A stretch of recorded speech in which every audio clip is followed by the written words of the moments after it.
Print email Facebook Twitter More NSW inmate allegedly said Sydney's City 2 surf would be good place to blow up. A Sydney court has heard an inmate allegedly spoke of bombing the City 2 surf fun run, blowing up a police station and beheading a person in public after his release from prison later this month.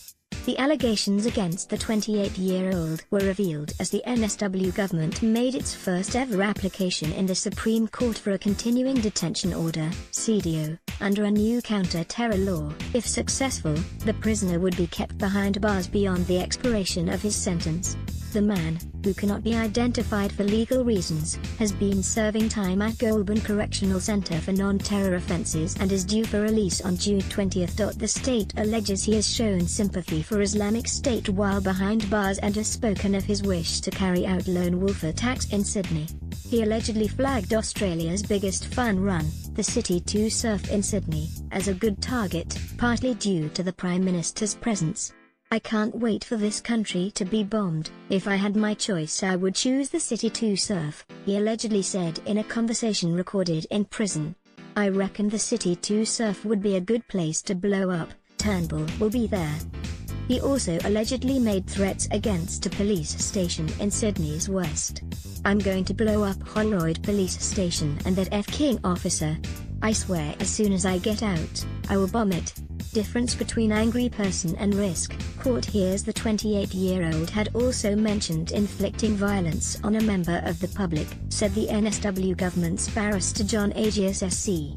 "There are a number of references to beheading people and we draw a connection between beheading and terrorist activity overseas," Mr. Agius said. "There is a temporal connection between when the defendant first started making statements which could be described as in a terrorism context and things happening overseas with the rise of ISIS." In a conversation with his wife 3 months ago, it is alleged the inmate said he wanted to hold a blade to a prison officer's neck so he could be sent to the Supermax section of Goulburn Prison where convicted terrorists are housed.